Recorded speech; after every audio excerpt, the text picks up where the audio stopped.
Hello students, मैंने second lecture में आपको rate of appearance, rate of disappearance and rate of reactions के कुछ न्यूमेरिकल्स करवाए थे। तो अपने थर्ड लेक्चर में भी मैं थोड़ा सा उसको कंटिन्यू करूँगी और मेरी मैक्सिमम कोशिश ये रहती है कि मैं हर टाइप के न्यूमेरिकल्स को अपने वीडियो लेक्चर में कवर करूँ ताकि आपको एक जो बेस्ट वीडियो लेक्चर है फॉर द चैप्टर वो आपको मिल सके। चलो देखो आगे। For a reaction 2A + 3B gives 5C, initial concentration of A is 10 molar. अच्छा, एक चीज़ है कि यहाँ पर हम 10 मोलर लिखा हुआ है, 10 मोलर की जगह पे 10 मोल्स पर लीटर भी लिख सकते हैं। तो अगर 10 मोल्स पर लीटर लिखो या 10 मोलर लिखो, उसका मतलब एक ही होता है। A is equal to 10 molar, A का कंसंट्रेशन गिवन है and it changes to 5 molar in 20 second, और वो 5 मोलर में चेंज हो जाता है 20 सेकेंड के बाद। तो आपको क्या क्या निकालना, find rate of disappearance of A, second rate of reaction, third minus D B का concentration upon D T, fourth plus D C का कंसंट्रेशन अपॉन डी टी। यानी आपको बी और सी का, बी का रेट ऑफ डिसअपीयरेंस निकालना है, minus में दैट मीन्स ये डिसअपीयरेंस, और प्लस में that means rate of appearance निकालना है। ऑब्वियसली ये प्रोडक्ट साइड आ रहा है तो rate of appearance he show करेगा, तो ये आपको निकालना है। अब देखो, सबसे पहले हम इक्वेशन लिखते हैं 2A + 3B gives 5C eight T0। Eight T0 पे इसका कंसंट्रेशन कितना है, 10 मोलर। यानी जब रिएक्शन की शुरुआत हुई थी, जब टाइम शुरू भी नहीं हुआ था, एट टाइम T0 हम कंसंट्रेशन 10 ले रहे हैं, ए का कंसंट्रेशन। आफ्टर 20 सेकेंड, यानी जब टाइम 20 हो गया तो उसका जो कंसंट्रेशन था 10 से 5 हो गया। अब हम देखते हैं कि अगर हम रेट ऑफ डिसअपीयरेंस ऑफ ए लिखें माइनस डी ए का कंसंट्रेशन अपॉन डी टी, ठीक है। आप इसको टी की जगह डेल्टा भी लिख सकते हो, कोई बहुत ज़्यादा फर्क नहीं है, मैंने आपको पहले भी बताया हुआ, डी लिख लो डेल्टा लिखो, कोई ऐसी प्रॉब्लम वाली बात नहीं है। अब यहाँ पे देखो माइनस डेल्टा ए का कंसंट्रेशन अपॉन डेल्टा टी, इसको हम ऐसे भी लिख सकते हैं। अब वी नो दैट पहले कंसंट्रेशन, चेंज इन कंसंट्रेशन जो ए का था पहले, वो निकालेंगे हम यहाँ पे। पहले था 10, बाद में हो गया 5, और हम कैसे निकालते हैं, फाइनल माइनस इनिशियल कंसंट्रेशन निकालते हैं। तो फाइनल क्या है 5, इनिशियल कितना है 10, और माइनस माइनस तो इसके साथ है ही, फॉर्मूले के साथ है ही माइनस, तो ये हो जाएगा 5 में से 10 गया -5, माइनस माइनस प्लस हो जाएगा 5/20, और ये हमारे पास आएगा डेल्टा टी। उसी तरह से टाइम पहले कितना था 0, बाद में 20, तो फाइनल माइनस इनिशियल 20 माइनस 0 20 हो जाएगा। ये हम ऑलरेडी सारा कुछ मैं प्रीवियस लेक्चर में डिस्कस कर चुकी हूँ। तो आगे देखो, 5 × 5, 5 × 4 = 20, तो जो आपका रेट ऑफ डिसअपीयरेंस ऑफ ए आएगा, हमें फर्स्ट क्वेश्चन में क्या लिखा था कि रेट ऑफ डिसअपीयरेंस ऑफ ए निकालना है। अगर वैल्यूज़ गिवन है तो वैल्यूज़ को पुट करके हमें निकालना होता है। तो हमारा आंसर आएगा 1/4 मोल पर लीटर पर सेकेंड, और 1/4 मोलर भी लिख सकते हैं। अब सेकेंड क्या बोला, रेट ऑफ रिएक्शन हमें निकालना है। तो रेट ऑफ रिएक्शन निकालने के लिए सबसे पहले हम वो इक्वेशन, जो जनरल इक्वेशन हम अप्लाई करते थे वो हम अप्लाई करेंगे यहाँ पर भी। तो ये हो जाएगा -1/2 डेल्टा ए का concentration upon delta T is equal to 1/3 delta B का concentration upon delta T is equal to, अच्छा अब ये जो है delta A upon delta T and delta B upon delta T, ठीक है, ये माइनस के साथ आएंगे, is equal to 1/5 delta C का कंसंट्रेशन अपॉन डेल्टा टी। ये प्लस में आएगा क्योंकि प्रोडक्ट साइड है और ये रिएक्टेंट साइड में।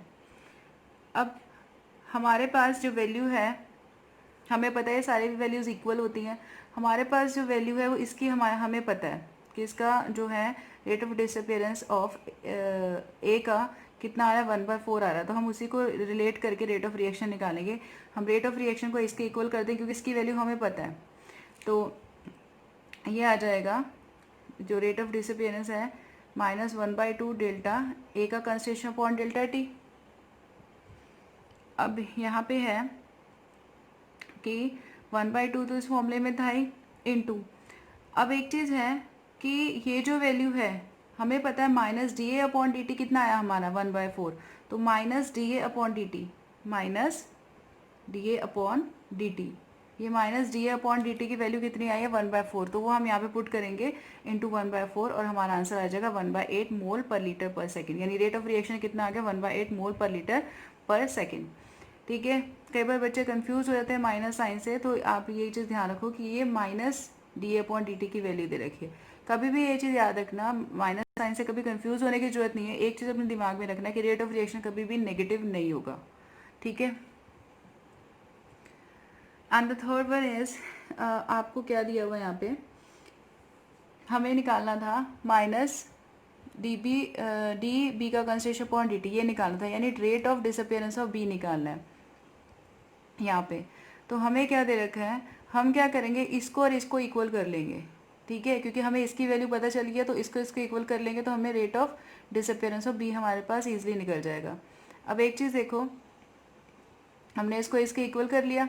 अब यहाँ पर जो हमारा rate of disappearance of B upon delta T है वो किसके इक्वल हो जाएगा, 3 यहाँ पे चल जाएगा, 3 इंटू ROR यानी रेट ऑफ रिएक्शन, और हमारा जो rate of disappearance of B है विद रिस्पेक्ट टू टाइम वो क्या हो जाएगा, 3 इंटू, क्योंकि ROR की रेट ऑफ रिएक्शन की वैल्यू कितनी आई थी हमारे पास ऊपर 1/8, तो वी विल पुट 3 इंटू 1/8, ये आ जाएगा 3/8 मोलर पर सेकेंड और मोल पर सेकेंड। क्लियर। तो रेट ऑफ डिसअपियरेंस ऑफ जो बी है वो हमारे पास कितना आ गया, 3/8 मोलर पर सेकेंड। नेक्स्ट वन इज़ कि आपको हमें निकालना था यहाँ पे सी का अपेयरेंस निकालना था। तो डी सी का concentration upon dt is equal to हो जाएगा, अब यहाँ पे देखो सिमिलरली जैसे हमने इसको रेट ऑफ रिएक्शन के साथ रिलेट किया था, तो सिमिलरली हम इसको भी रेट ऑफ रिएक्शन के साथ रिलेट करेंगे। हम अगेन वही काम करेंगे कि डेल्टा सी का concentration upon delta T is equal to ROR।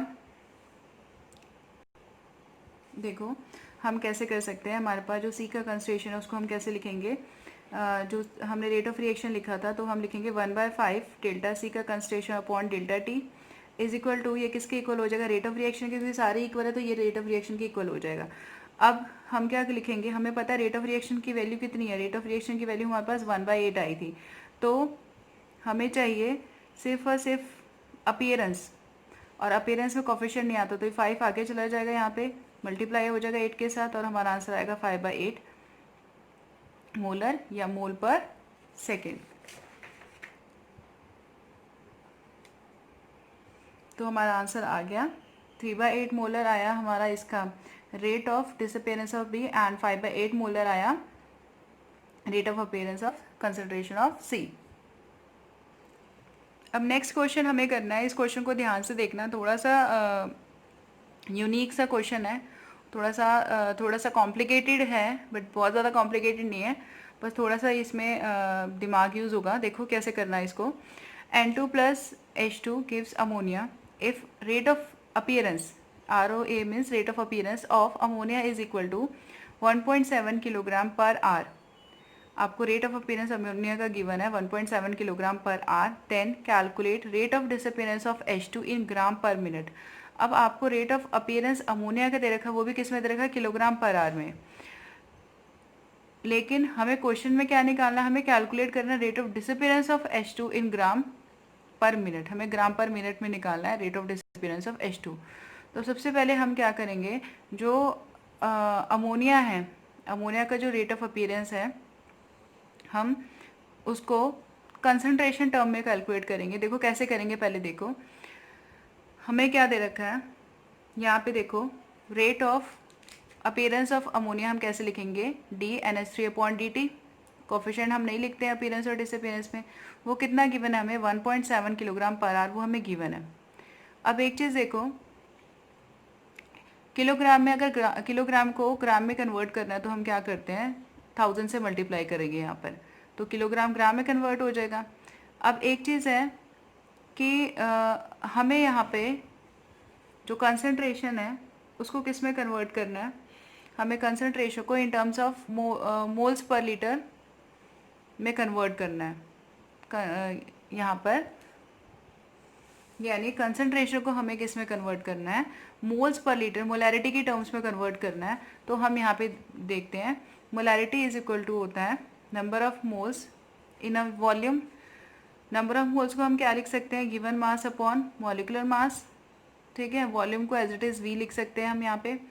अब एक चीज़ देखो, जो गिवन मास है वो हमारे पास कितना है 1.7 किलोग्राम, तो हम यहाँ लिखेंगे 1.7 हमने किलोग्राम को ग्राम में कन्वर्ट कर लिया यहाँ पर, ठीक है, अपॉन मॉलिक्यूलर मास कितना होता है अमोनिया का 17 इंटू जो वॉल्यूम है उसको हम यहाँ पे V लिखेंगे, और हम रेट लिख रहे हैं तो रेट क्या होता है concentration with respect to time. तो टाइम को यहाँ मेंशन करेंगे, टाइम यहाँ आवर्स में गिवन है, 1 आवर है, किलोग्राम 1 आवर था, तो आर को मिनट में कन्वर्ट करने के लिए हम क्या करेंगे 60 से मल्टीप्लाई कर लेंगे। एक बार और देखो यहाँ पे, सबसे पहले देखो हमें जो कंसंट्रेशन है यहाँ पे, जब हम ये लिख रहे हैं रेट ऑफ अपीयरेंस जो अमोनिया का गिवन है वो किस में गिवन है 1.7 किलोग्राम पर आवर। हमें इस कंसंट्रेशन को सबसे पहले किस में कन्वर्ट करना है, मोलैरिटी की टर्म्स में कन्वर्ट करना है। तो molarity is equal to number of moles in a volume, और एक चीज़ हमें पता है number of moles is equal to किसके होता है, given mass upon molecular mass, ठीक है, given mass upon molecular mass into ये वॉल्यूम यहाँ पे लिख देंगे हम। अब एक चीज़ देखो, गिवन मास कितना है, गिवन मास हमारे पास 1.7 है, किलोग्राम को ग्राम में कन्वर्ट करने के लिए हमने यहाँ 1000 से मल्टीप्लाई कर दिया।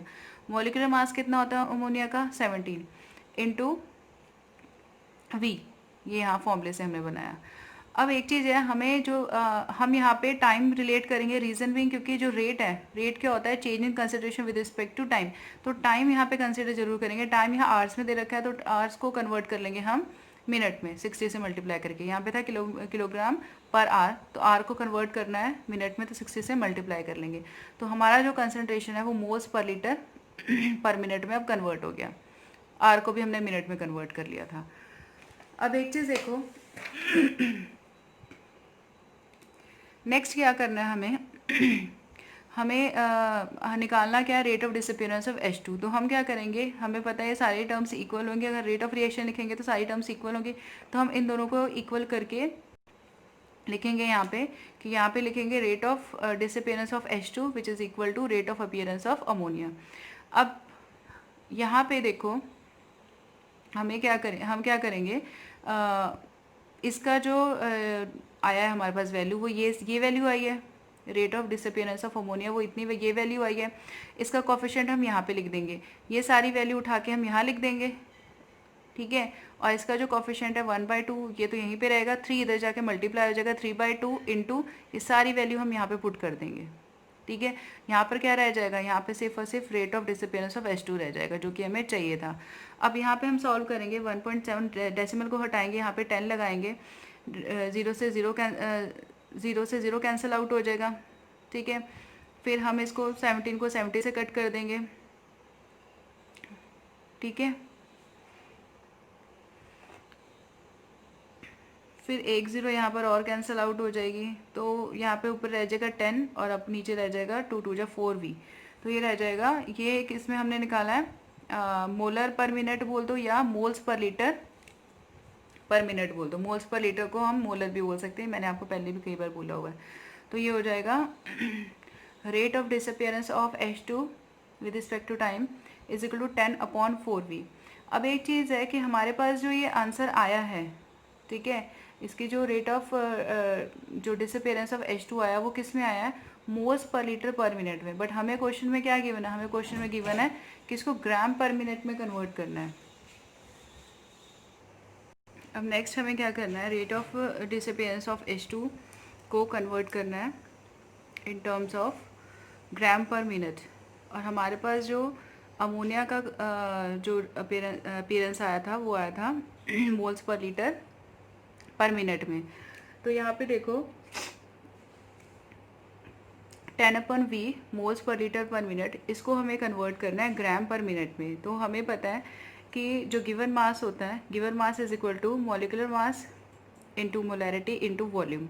हम यहाँ से गिवन मास ग्राम में कन्वर्ट करेंगे, given mass in grams is equal to molar mass into molarity into volume.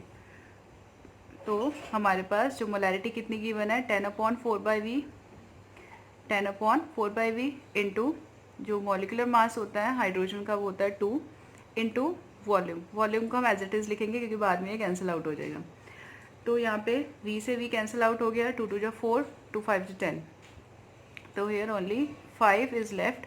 So rate of disappearance of H2 with respect to time is 5 gram per minute. This is how we have converted the value in gram per minute. The next is rate law. Rate law क्या होता है? It is the expression which expresses the rate of reaction in terms of molar concentration of reactants with each raised to some power. Suppose हमने यहाँ पे example consider किया है 2a + b is giving some product. तो rate law क्या कहता है? Rate law ये बोलता है कि जो रेट ऑफ रिएक्शन है वो किस पर डिपेंड करता है? कंसंट्रेशन के मोलर कंसंट्रेशन ऑफ रिएक्टेंट पर डिपेंड करता है. अकॉर्डिंग टू रेट लॉ जो रेट ऑफ रिएक्शन है वो किस पर डिपेंड करता है? मोलर कंसंट्रेशन ऑफ रिएक्टेंट्स पर डिपेंड करता है with each raise to some power. That is rate is directly proportional to concentration of A, concentration of B and raised to some power. हमने यहाँ पे पावर x और y ले ली है. हम यहाँ पे पावर x और y इसलिए ले रहे हैं क्योंकि जो पावर है वो एक्सपेरिमेंटली वैल्यू आने पर ही हम यहाँ पे लिखते हैं, कोफिशिएंट को कंसिडर नहीं करते हैं according to rate law. So rate of reaction is equal to directly proportional का हटा के हम क्या लिखेंगे? k, A का कंसंट्रेशन, B का कंसंट्रेशन एंड पावर यहाँ पर x आएगा पावर, यहाँ पे y. This is rate law expression. एक चीज़ हमेशा ध्यान रखना कि रेट लॉ एक्सप्रेशन जो है वो हम मोस्टली न्यूमेरिकल्स में रेट लॉ एक्सप्रेशन कंसीडर करते हैं. रीज़न क्योंकि जो पावर है वो एक्सपेरिमेंटली वैल्यू होगी, वो पावर आती है कभी भी. कोफिशिएंट को हम कंसीडर यहाँ पावर की फॉर्म में नहीं करते, ये रेट लॉ बोलता है. और रेट लॉ एक्सपेरिमेंटली प्रूव्ड भी है कि हमेशा यहाँ पर जो पावर आएगी वो कोफिशिएंट के इक्वल नहीं होगी, वो कुछ एक्सपेरिमेंटली वैल्यू आएगी, उसको हम यहाँ पे लिखेंगे. नेक्स्ट इज गुलबर्ग एंड वेगे. एक साइंटिस्ट, दो साइंटिस्ट है, गुलबर्ग एंड वेगे was the two scientist in 1867. उन्होंने एक लॉ दिया था, उस लॉ को हम बोलते हैं लॉ ऑफ मास एक्शन. वो लॉ ऑफ मास एक्शन जो था क्या था? According to that law of mass action कि जो रेट ऑफ रिएक्शन है is expressed in terms of molar concentration of reactants with each raise to some power which is equal to stoichiometric coefficient.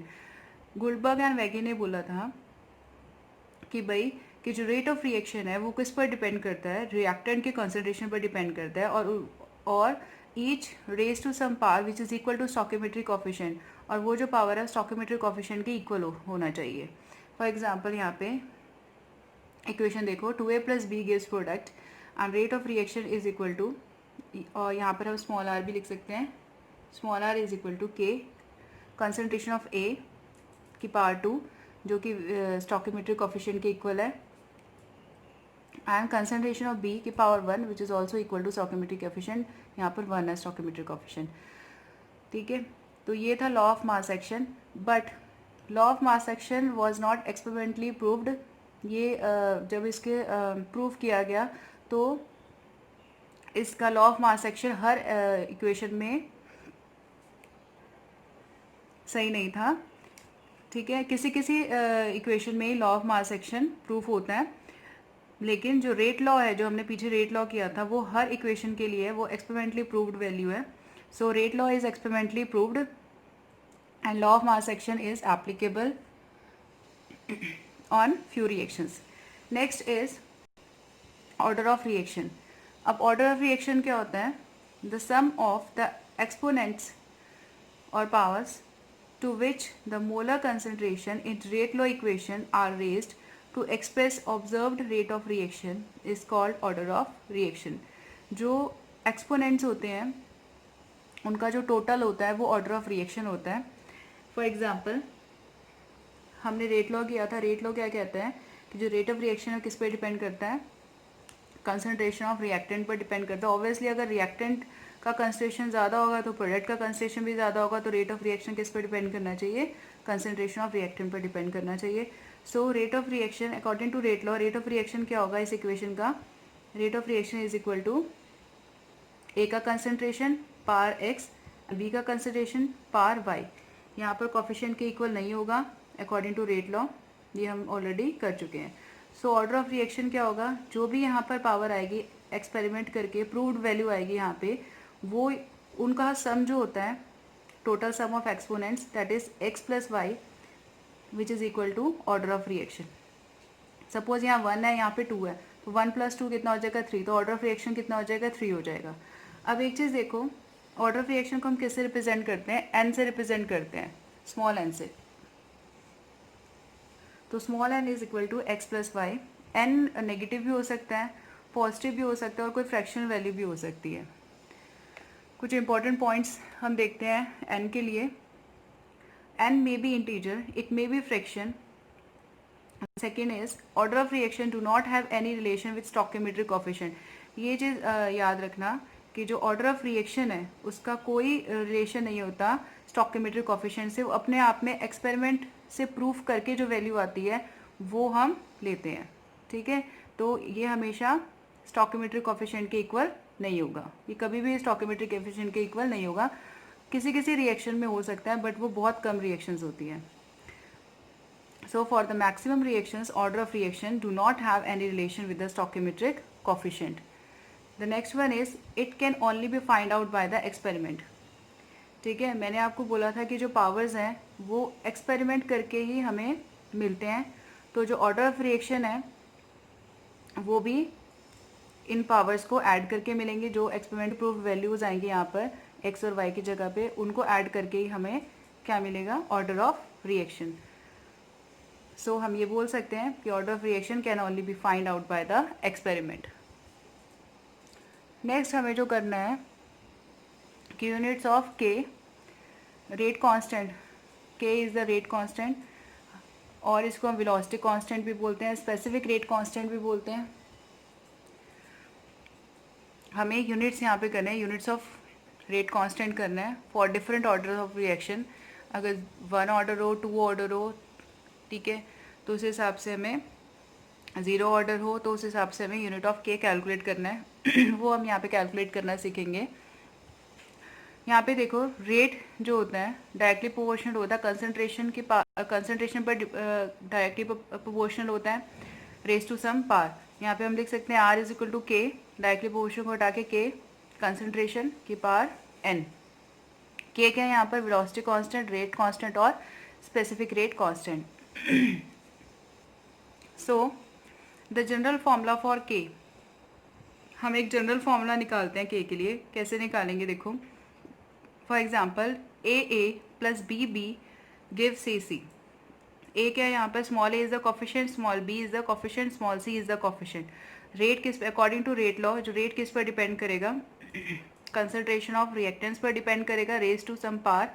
तो हमें power coefficient यहाँ पर ए और B नहीं लेना है, ये मैं आपको पहले ही बता चुकी हूँ कि हमने कोफिशिएंट को नहीं लेना। यहाँ पर जो भी यहाँ पे पावर आएगी वो एक्सपेरिमेंट से आएगी। दैट मीन्स हमने यहाँ पर फॉर एग्जांपल पी पावर ले लिया, यहाँ पे क्यू ले लिया।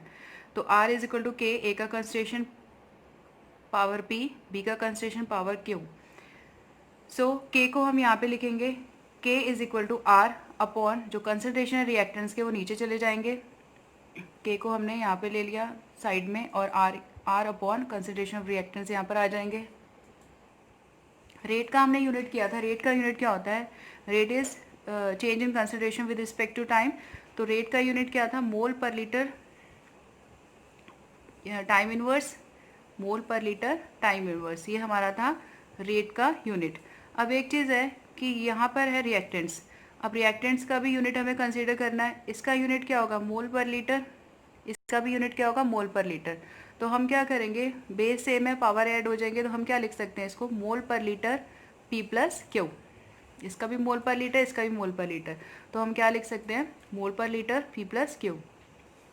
तो यहाँ पे क्या आएगा, के is equal to mole per litre time inverse 1 upon mole per litre. अच्छा, हमने यहाँ पे P plus Q is equal to n ले लिया। ये मैं आपको पहले ही बता चुकी हूँ कि जो ये पावर्स होते हैं, एक्सपोनेंट्स होते हैं, इनको जब हम ऐड करते हैं तो क्या निकलता है, ऑर्डर ऑफ रिएक्शन निकलता है, ठीक है, which is equal to n, जिसको हम स्मॉल एन से रिप्रेजेंट करते हैं। तो यहाँ पर P प्लस क्यू इज क्या हो जाएगा, n is equal to P plus Q. तो यहाँ पे हम क्या लिख लेंगे, एन लिख लेंगे। अब यहाँ पे देखो, यहाँ पे मोल पर लीटर है, उसका पावर 1 है, यहाँ पे मोल पर लीटर है, इसका पावर n है, तो ये माइनस में चला जाएगा ऊपर जाके। तो हम क्या लिख सकते हैं, मोल पर लीटर 1 माइनस n, एक की पावर 1 है, एक की पावर n है, तो ये ऊपर चला जाएगा, माइनस में हो जाएगा, तो मोल पर लीटर 1 माइनस n, और यहाँ पे आ जाएगा time inverse. This is the general formula for के। इस जनरल फॉर्मूला से हम के का यूनिट हम कैलकुलेट कर सकते हैं for different different order of reaction. So next है कि हमें निकालना है ऑर्डर ऑफ रिएक्शन ज़ीरो के लिए। अगर ज़ीरो ऑर्डर ऑफ रिएक्शन है तो हमें के की वैल्यू निकालनी है, यूनिट कांस्टेंट का रेट कांस्टेंट का यूनिट निकालना है when order of reaction is zero, for the zero order of reaction. हमारे पास जनरल फॉर्मूला ये है, के is equal to mole per litre 1 minus n. N is equal to क्या हो जाएगा, for the zero order reaction zero हो जाएगा, तो n is equal to zero, we will put here n is equal to zero, 1 minus zero, time inverse की जगह time inverse, तो 1 minus zero क्या होता है, 1 होता है, तो के इज इक्वल टू क्या हो जाएगा, मोल per litre time inverse. Time can be in second, can be hours, can be in minutes, किसी में भी हो सकता है। सो वी कैन राइट कि ज़ीरो ऑर्डर के लिए यूनिट ऑफ के क्या होगा, मोल पर लीटर। अगर टाइम सेकंड में है तो सेकंड इनवर्स, अगर आर में तो आर इनवर्स। क्लियर। नेक्स्ट जैसे हमने यूनिट ऑफ के कैलकुलेट किया था for the zero order reaction, similarly हम के का यूनिट कैलकुलेट करेंगे for the first order reaction. अब for the first order reaction N की वैल्यू कितनी होगी, एन इज इक्वल टू 1। ठीक है, हमारे पास जनरल फॉर्मूला था के is equal to mole per litre 1 minus N था, तो एन की जगह पे यहाँ पे 1 पुट कर लेंगे, 1 माइनस एन, टाइम इनवर्स की जगह टाइम इनवर्स ही आएगा, तो यहाँ पे आ जाएगा मोल पर लीटर 1 माइनस 1 जीरो हो जाएगा, तो ये तो यहाँ से गायब हो जाएगा, क्या बचेगा, K is equal to time inverse. अगर टाइम सेकेंड में हो तो सेकेंड इनवर्स, अगर आर में हो तो आर इनवर्स, अगर मिनट में हो तो मिनट इनवर्स। सिमिलरली नेक्स्ट है unit of K for second order reaction. Second order reaction के लिए हम n की वैल्यू क्या लेंगे, for second order reaction value of n is equal to 2।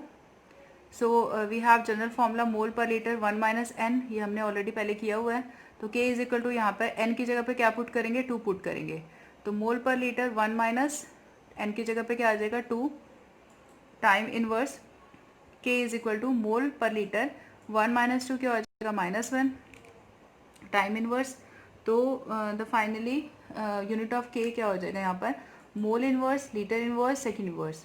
ये क्या है, unit of K for second order reaction. आप इसको लर्न भी कर सकते हो, ठीक है, zero order, first order, second order के लिए यूनिट ऑफ के जो है वो लर्न भी कर सकते हो और निकाल के भी देख सकते हो। मैंने आपको ये तरीका भी क्लियर कर दिया है। नेक्स्ट है हम ऑर्डर ऑफ रिएक्शंस और के ऊपर अब करेंगे न्यूमेरिकल। बहुत अच्छा न्यूमेरिकल है, एनसीईआरटी बेस्ड न्यूमेरिकल है। देखो, 2a plus 3b gives product, order of reaction with respect to a is -2 and order of reaction with respect to b is equal to -1। एक चीज़ हमेशा याद रखना, जो ऑर्डर होगा रिएक्शन का वो आपको क्वेश्चन में गिवन होगा, ठीक है। सो यहाँ पर भी ऑर्डर ऑफ रिएक्शन गिवन है। So what is the effect on rate when, आपको रेट पर इफेक्ट क्या होगा जब यहाँ पे 4 क्वेश्चंस पूछे हुए अलग अलग। Consideration of A is doubled alone, अगर ए का कंसिडरेशन डबल हो जाए। Second, consideration of B is half alone, अगर बी का कंसिडरेशन हाफ हो जाए, C. And third is the consideration of A and B both is doubled, जब दोनों का कंसिडरेशन डबल हो जाता है। And fourth, volume of container increases 3 times, जब वॉल्यूम का कंटेनर का 3 गुना बढ़ जाता है तब क्या रेट होगा। तो ये इन 4 कंडीशंस में आपको रेट निकालना है। नेक्स्ट और भी क्वेश्चन है इसमें, right the rate expression and calculate the order of reaction. आपको रेट एक्सप्रेशन भी लिखना है और ऑर्डर ऑफ रिएक्शन भी कैलकुलेट करना है। सो ऑर्डर ऑफ रिएक्शन कैलकुलेट करना तो बहुत आसान है। देखो, रेट एक्सप्रेशन हम कैसे लिखेंगे, R is equal to A का कंसिडरेशन, यहाँ हो जाएगा are is equal to K, A का कंसिडरेशन 2, बी का कंसिडरेशन -1। ये हमें क्वेश्चन में गिवन था। ए का कंसिडरेशन क्या क्या है यहाँ पर, 2, यहाँ पे 2 है ए का कंसिडरेशन, ए का कंसिडरेशन इज 2 एंड बी का कंसिडरेशन इज -1। तो ऑर्डर ऑफ रिएक्शन क्या हो जाएगा, ऑर्डर ऑफ रिएक्शन हो जाएगा 2 प्लस -1, तो हो जाएगा 2 - 1 which is equal to 1। So order of reaction for this equation is 1। So first question में क्या पूछा हुआ है, consideration of A is double alone. अगर ए का कंसिडरेशन डबल हो जाता है तो रेट पर इसका क्या इफेक्ट पड़ता है। So write the equation again here. जो रेट लॉ इक्वेशन है उसको लिखेंगे हम, are is equal to K, A का पावर 2, बी की पावर कंसिडरेशन बी की पावर -1। हमें क्वेश्चन में क्या दिया हुआ कि बी अगर ए डबल हो जाए तो हम यहाँ पे लिखेंगे कि कंसिडरेशन ऑफ ए क्या हो जाएगा, डबल हो जाएगा। So we can write 2a। ठीक है, after doubling the consideration of A क्या हो जाएगा 2a। बी को एज इट रखेंगे क्योंकि बी की बात यहाँ पर नहीं की गई है। अब एक चीज़ देखो, इन दोनों इक्वेशन को हम सॉल्व करते हैं। जब इन दोनों इक्वेशन को सॉल्व करेंगे, कैसे सॉल्व करेंगे, हम करेंगे ये जो नया रेट आया है जिसको हमने आर डैश लिखा हुआ है, आर डैश को आर से डिवाइड कर देंगे, यानी इसी वाली इक्वेशन को इस वाले से डिवाइड कर देंगे तो क्या होगा, बी इनवर्स से बी का कंसिडरेशन बी की जो पावर 1 है, बी इनवर्स 1 है, वो दोनों कैंसिल आउट हो जाएंगे। यहाँ पर ए का पावर 2, ए का पावर 2 ये कैंसिल हो जाएगा, के कैंसिल हो जाएगा तो क्या बचेगा, 2 का पावर 2 ऊपर बचेगा। सो यहाँ पर क्या लिख सकते हैं, आर डैश अपॉन आर क्या बचा 2 की पावर 2, तो R dash is equal to क्या हो जाएगा 2 की पावर 2 यानी 4, और ये मल्टीप्लाई हो जाएगा 4r। यानी अगर हम ए का कंसिडरेशन डबल करते तो रेट कितना इंक्रीज हो जाएगा, rate increase to 4 times, rate increases 4 times. Second condition क्या बोला हुआ था, सेकेंड कंडीशन में बोला हुआ है कि अगर बी का जो कंसिडरेशन है वो हाफ हो जाए alone, consideration of B is halved alone. So हम यहाँ पे रेट लॉ इक्वेशन लिखेंगे for the same reactants. R is equal to क्या आ जाएगा, K consideration of A power 2, consideration of B power -1। हम क्या लिखेंगे, R dash is equal to K, A का पावर 2, बी का कंसिडरेशन क्या कर देंगे, हाफ कर देंगे क्योंकि क्वेश्चन की डिमांड है बी अपॉन 2 हो जाएगा, हाफ कर दिया हमने, पावर क्या आ जाएगा यहाँ पे -1। सिमिलरली यहाँ पर भी हम इसको सॉल्व करेंगे, आर डैश को डिवाइड करेंगे आर से, ये ओरिजिनल है और ये हमारे रिक्वायर्ड कंडीशन में है, तो R dash divided R is equal to क्या हो जाएगा, यहाँ पे के से के कैंसिल हो जाएगा, ए स्क्वायर से कैंसिल हो जाएगा, बी इनवर्स 1 ये कैंसिल हो जाएंगे तो बचेगा क्या नीचे, जो कि ऊपर है ये हो जाएगा 1/2 का पावर -1 ये बचेगा। ठीक है, उसको हम लिख लेंगे 1/2 -1, तो आर डैश अपॉन आर क्या हो जाएगा, 2 ऊपर चला जाएगा, 1/2 तो 2 ऊपर चला जाएगा क्योंकि माइनस में था, तो R dash is equal to 2r, means rate increases 2 times when we half the concentration of B. अगर बी का कंसंट्रेशन हाफ करते हैं तो जो रेट है वो 2 टाइम्स इंक्रीज हो जाएगा। थर्ड कंडीशन देखो, थर्ड कंडीशन में क्या कहते हैं, concentration of A and B both is doubled.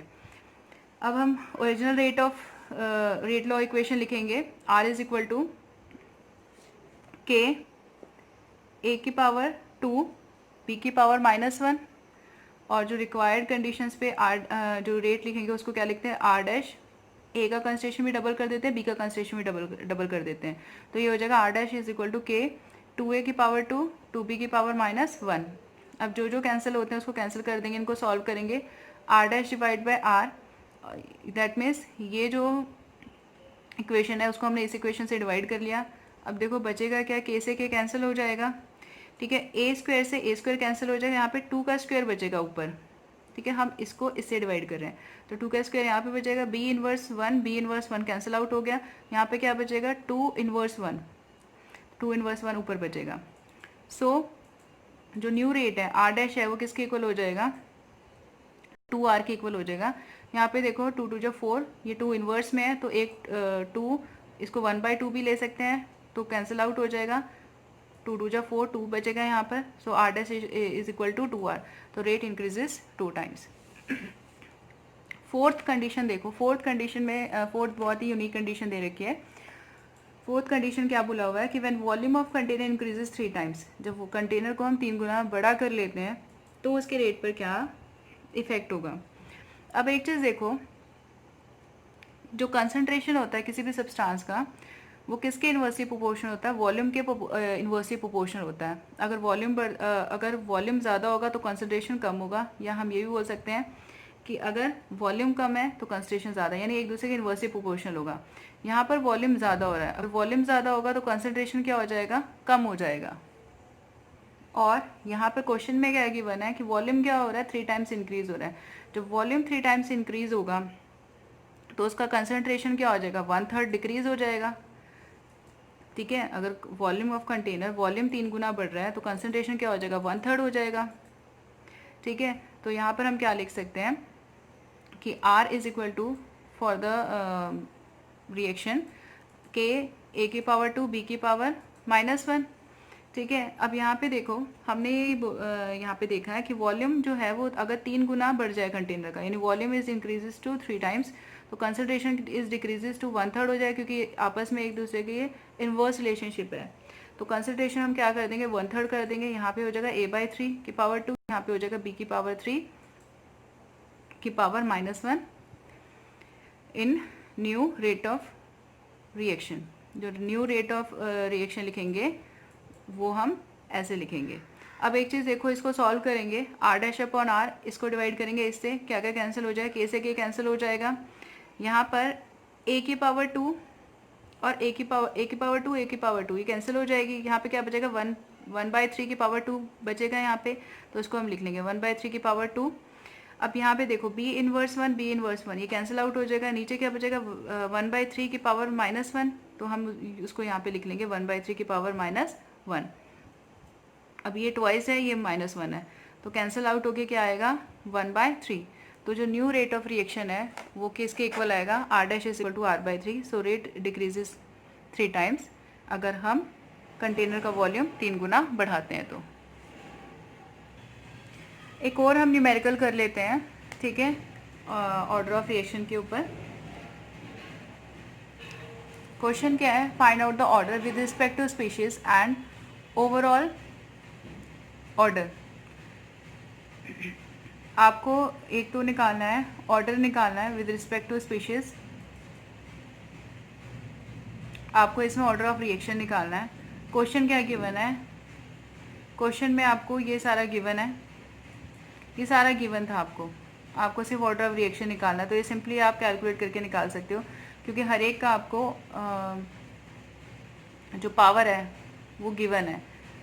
यहाँ पे HCrO4 नेगेटिव, जो कंसंट्रेशन ऑफ HCrO4 नेगेटिव, इसकी पावर 1 क्वेश्चन में गिवन थी। I नेगेटिव की पावर 2 ये भी क्वेश्चन में गिवन है, और H पॉजिटिव की पावर 2 ये भी क्वेश्चन में गिवन है। ये रिएक्टेंट है, ठीक है। अकॉर्डिंग टू रेट लो हम यहाँ पे फॉलो कर रहे हैं, तभी ये जो पावर्स है वो स्टोइकोमेट्रिक कोएफिशिएंट के इक्वल नहीं है।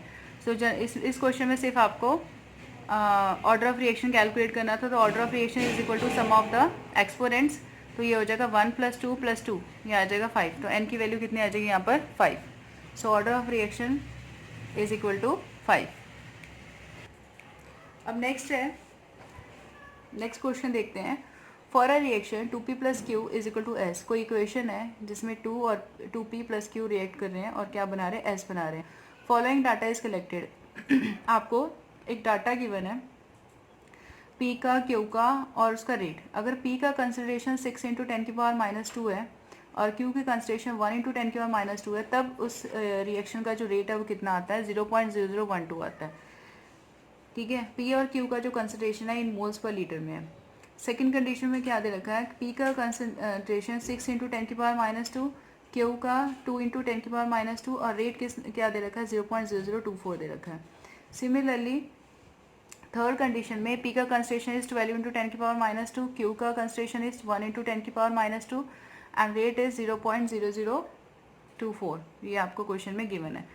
What you have to do is you have to calculate the order of reaction. इस मतलब क्वेश्चन में आपको ऑर्डर ऑफ रिएक्शन कैलकुलेट करना है यूजिंग दिस डाटा।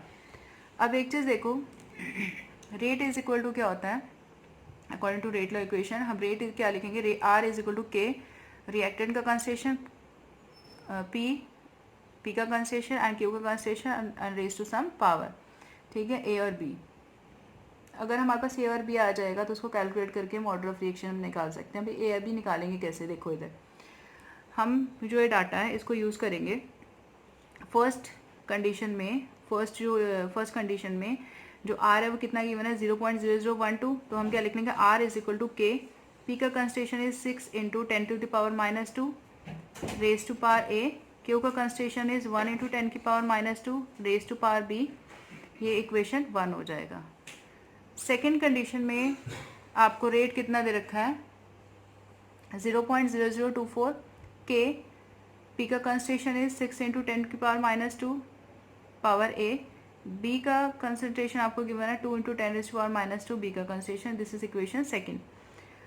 अब नेक्स्ट है थर्ड में रेट इतना गिवन है 0.0024, so we can write 0.0024 is equal to K, P का कंसंट्रेशन इज 12 इंटू 10⁻⁻2 की पावर ए, 1 इंटू 10⁻⁻2 की पावर बी, ये इक्वेशन थर्ड बन जाएगी हमारी।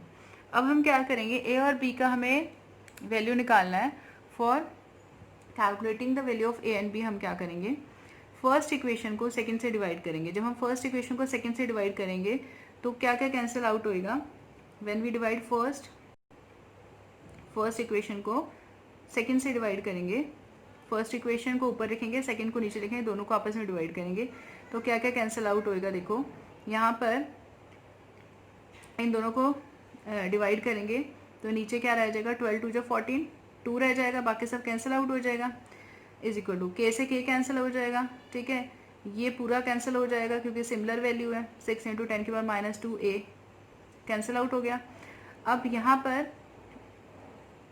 क्या बचा है, यहाँ पर 1 इंटू 10⁻⁻2 बी है, 2 इंटू 10⁻⁻2 बी है, 10⁻⁻2 बी 10⁻⁻2 बी, ये कैंसिल आउट हो जाएगा। ऊपर क्या बचेगा 1 की पावर बी, नीचे क्या बचेगा 2 की पावर बी, तो वी कैन राइट हेयर 1/2 की पावर बी लिख सकते हैं हम। सो यहाँ पे बी की वैल्यू कितनी आ जाएगी 1 आ जाएगी, क्यों, क्योंकि बेस सेम है, बेस सिमिलर बेस के लिए पावर की वैल्यू इक्वल हो जाती है, तो बी इज इक्वल टू 1 आ गया। अब नेक्स्ट क्या करेंगे हम, फर्स्ट को ऊपर लिखेंगे, थर्ड को नीचे लिखेंगे, फिर दोनों को डिवाइड करेंगे। एक बार हमने इन दोनों को यूज़ किया, अब किसको यूज़ करेंगे, फर्स्ट और थर्ड को यूज़ करेंगे। फर्स्ट को ऊपर लिखा, थर्ड को नीचे लिखा, दोनों को डिवाइड कर दिए, तो ये आ जाएगा 2 जा पे कट जाएगा, ये बाकी सब कैंसिल आउट हो जाएंगे। अब यहाँ पर के से के कैंसिल, यहाँ पर देखो 6 2 जा 12 हो जाएगा, 10⁻⁻2 ए, और यहाँ पर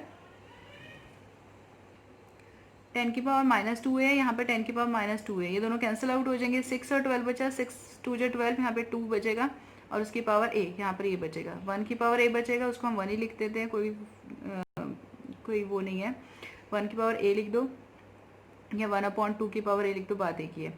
अब एक चीज़ है यहाँ पर 1 इंटू 10⁻⁻2 बी, 1 इंटू 10⁻⁻2 बी, ये कैंसिल आउट हो जाएंगे, तो ये क्या बचेगा 1/2 की पावर 1, 1/2 की पावर ए, तो यहाँ पर बेस सेम है, तो ए इज इक्वल टू कितना हो जाएगा 1। So order of reaction is equal to क्या हो जाएगा 1 + 1 2, क्योंकि ए और बी की वैल्यू कितनी आ गई 1 और 1, तो ऑर्डर ऑफ रिएक्शन क्या हो जाएगा सेकेंड ऑर्डर रिएक्शन हो जाएगा, ठीक है। सो दिस इज ऑल, मैंने ऑर्डर ऑफ रिएक्शन से रिलेटेड जितने भी न्यूमेरिकल्स पॉसिबल हैं, ठीक है, वो मैंने करवा दिया। अगर इन न्यूमेरिकल्स को आप कर लोगे तो कोई भी क्वेश्चन आपसे ईजिली सॉल्व हो जाएंगे। So students, don't forget to subscribe my channel और like share my channels and comment अगर आपको अच्छा लगे तो। नेक्स्ट हम करेंगे video lecture on the basis of different order of reaction. आपके सिलेबस में 0 ऑर्डर रिएक्शन है, फर्स्ट ऑर्डर रिएक्शन है, ठीक है, सेकंड और थर्ड भी करेंगे, बट मेनली जो क्वेश्चन है वो फर्स्ट ऑर्डर रिएक्शन से करते हैं, तो वो हम नेक्स्ट लेक्चर में करेंगे। Thank you students.